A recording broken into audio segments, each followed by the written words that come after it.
नागपंचमी एक ऐसा त्यौहार जिसमें दुनिया के सबसे जहरीले सांपों में से एक यानी नाग की पूजा की जाती है, वो भी देवता समान।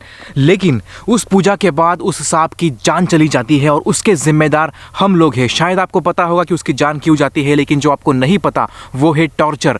वो टॉर्चर जो उस सांप को सहन करना पड़ता है, वो टॉर्चर जिसके जिम्मेदार इनडायरेक्टली हम लोग ही है। और आज मैं आपको उसी के बारे में विस्तार में जानकारी देने वाला हूँ। मेरा नाम है स्वप्निल खताल और यह है नागपंचमी का काला सच। भारत विभिन्न रंगों की एक भूमि है, एक ऐसा देश जहां मनाए जाने वाले हर त्यौहार का अपना एक अलग और ख़ास महत्व है। और उन्हीं त्यौहारों में से एक है नागपंचमी का त्यौहार।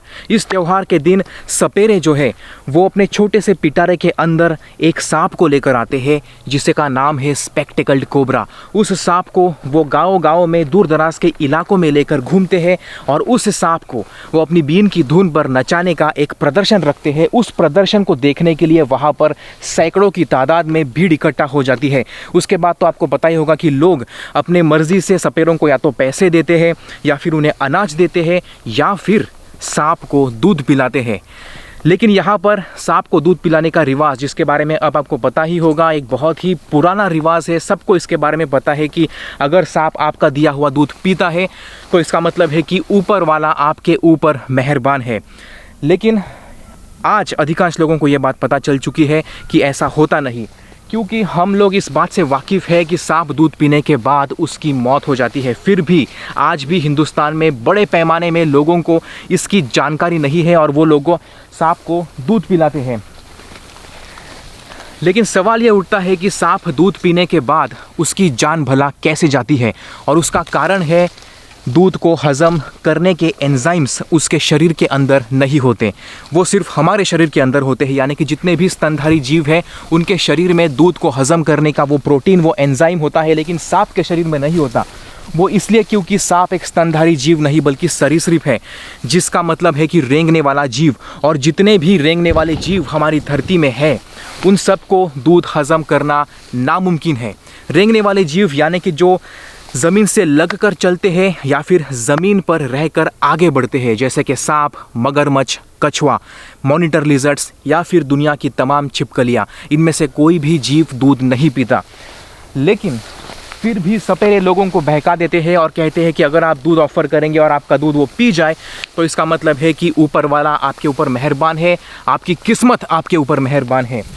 हालांकि उसकी मौत के ज़िम्मेदार इनडायरेक्टली हम लोग होते हैं, डायरेक्टली वो सपेरे होते हैं। लेकिन आज मैं जो बात बताने वाला हूँ वो सिर्फ इस दूध से रिलेटेड नहीं है, क्योंकि सपेरे उन सांपों को बड़े पैमाने पर टॉर्चर करते हैं और हम उस टॉर्चर के इनडायरेक्ट ज़िम्मेदार होते हैं। कैसे, मैं आपको बताता हूँ।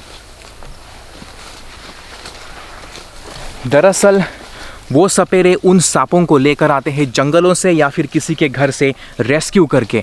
उसके बाद वो अपने पिटारे में उसे बंदी बनाकर रखते हैं। एक हफ्ते के लिए, 7-8 दिनों के लिए बंदी बनाकर रखने के उस कार्यकाल के दौरान वो सपेरे उस सांप को ना तो पानी देते हैं और ना ही खाना। वो इसलिए क्योंकि उनके पास उन्हें देने के लिए खाना या फिर वैसे सोर्सेस नहीं होते। उसके बाद भूखा प्यासा सांप जब गांव में आ जाता है, लोग उसे दूध ऑफ़र करते हैं तो वो दूध को पानी समझकर पी जाता है। जैसे कि मैंने कहा कि उसके पेट में वो एंजाइम्स नहीं होते, तो फिर उस सांप की हो जाती है वहाँ पर डायरिया की वजह से मौत। लेकिन इस पूरे दरमियान, इस पूरे इवेंट के दरमियान अगर आप देखेंगे कि वो सांप कभी सपेरे को डसता नहीं, जिसका एक बहुत ही घटिया कारण सपेरे देते हैं कि उनके पास ऐसा मंत्र है या फिर ऐसी तंत्र विद्या है जिसकी वजह से वो उस सांप को काबू कर लेते हैं और इसीलिए उसकी मौत नहीं होती। लेकिन सच्चाई कुछ और है और सच्चाई बहुत ही दर्दनाक है। दरअसल सपेरे जो है उस सांप को पकड़ने के बाद, अगर वो जहरीला है यानी कि स्पेक्टिकल्ड कोबरा है, तो उसे पकड़ने के बाद उसके जबड़े में ऊपर जो 2 विषदंत होते हैं उन्हें पकड़ से बेदर्दी से उखाड़ फेंकते हैं। इसके अलावा उसकी जो विष ग्रंथियाँ होती है ऊपरी जबड़े में दोनों तरफ, उन ग्रंथियों को ब्लेड से काट कर निकाल दिया जाता है। और कुछ सपेरे इतने जालिम होते हैं कि वो सांप के मुँह को, उसके होठों को फेविक्विक लगाकर चिपकाते हैं। फेविक्विक जैसा सुपर ग्लू कई चीज़ों को चिपकाने के लिए बनाया गया है, लेकिन ये जालिम सपेरे उसका इस्तेमाल उस सांप के जबड़े को चिपकाने के लिए करते हैं। लेकिन कुछ सपेरे इतने बेदर्द और बहुत ज़्यादा जालिम होते हैं कि वो 5 रुपये का फेविक्विक खरीद कर नहीं, बल्कि सिर्फ 2 रुपये की सुई धागा खरीद कर उस सांप के होठों को सिल देते हैं। ये सांप अब दर्द में है, तड़प रहा है, भूखा है, प्यासा है, लेकिन उस सपेरे के जुल्म को सह रहा है। अपने उस जुल्म को वो बयां नहीं कर सकता क्योंकि उसके पास हमारी और आपकी तरह आवाज़ नहीं है, वो बोल नहीं सकता, इसीलिए टॉर्चर सहता है।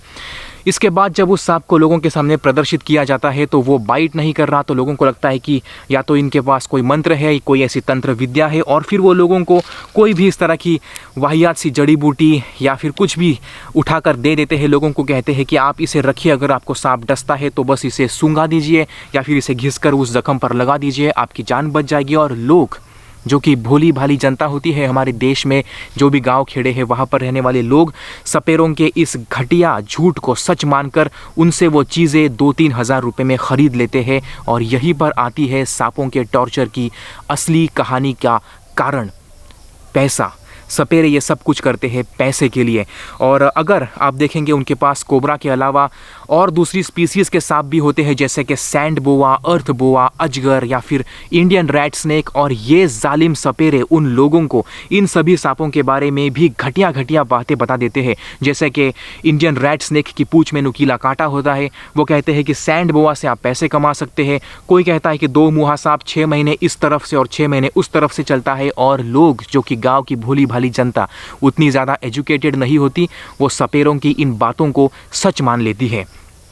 और इसीलिए जो टॉर्चर इन सांपों के हो रहा है, इसीलिए सरकार ने इन्हें वाइल्ड लाइफ प्रोटेक्शन एक्ट के अंतर्गत खास कानूनी संरक्षण दिया हुआ है। लेकिन जहां बात धर्म की आती है, जहां बात मज़हब की आती है, वहां पर कानून भी बेबस हो जाता है। और यही कारण है आज मैं आप लोगों को बता रहा हूँ इस विषय के बारे में कि अगली बार अगर आपको सपेरा दिखाई दे तो याद रखिए उस सपेरे का सबसे बेहतरीन स्थान सिर्फ एक ही है, और वो आपका गाँव नहीं बल्कि जेल। अफसोस है इस बात का कि कई एनजीओज़ इन सपेरों को बंद करने के लिए, उन सपेरों को पकड़ने के लिए तत्पर है, लेकिन ये लोग अब भी बाज नहीं आ रहे। हो सकता है कुछ लोग ये कहे कि सपेरों के पास काम नहीं होता, वो पढ़े लिखे नहीं होते, और कुछ सपेरे इतने वाहियात होते हैं जो कहते हैं कि हमारे पास दूसरा काम नहीं है, हम तो अपनी मर्ज़ी से नहीं कर रहे, अपने बीवी बच्चों का पेट पालने के लिए कर रहे हैं। लेकिन ये बहुत ज़्यादा आलसी भी होते हैं, क्योंकि मैंने खुद देखा है कई ऐसी एनजीओज़ हैं जिन्होंने सपेरों को पकड़ने के बाद, सांपों को उनके पास से लेने के बाद उन्हें नौकरी पर लगाया है, लेकिन सिर्फ 2 से 3 दिन के अंदर वो सपेरे नौकरी छोड़कर भाग गए, क्योंकि वहाँ पर वो किसी और के हाथ के नीचे काम कर रहे होते हैं जो उन्हें अच्छा नहीं लगता। अगर वो सपेरा बनता है, उसके पास सांप होता है, तो वो जब भी चाहे आ सकता है, दोपहर के वक्त किसी पेड़ के नीचे सो सकता है। उसको लगता है कि अब 3-4 बज रहे, चलो अब खेल दिखाते, तो वो जाकर उस गाँव में प्रदर्शन कर सकता है। दिन के 200, 300, 400 रुपये कमाकर वो उसी में खुश हो जाता है। और इसीलिए मैं कहता हूँ ये सपेरे कामचोर भी होते हैं, आलसी भी होते हैं, लेकिन इनके पास एक इमोशनल फैक्टर होता है कि हम तो गरीब हैं, हमारे पास काम करने के लिए काम नहीं, पढ़े लिखे नहीं है, और हम अपने पापी पेट के लिए करते हैं। लेकिन अपने पापी पेट को पालने के लिए किसी बेजुबान को टॉर्चर करना या उसकी हत्या करना किस हद तक जायज़ है? बेशक ये चीज़ जायज़ नहीं है। और इसीलिए मैं जागरूक कर रहा हूँ आप लोगों को कि आप इस जानकारी से वाकिफ़ हो जाइए कि जो सांप आप सपेरे के पास देखते हैं उसने अपनी ज़िंदगी में जीते जी जहन्नुम भुगत लिया है।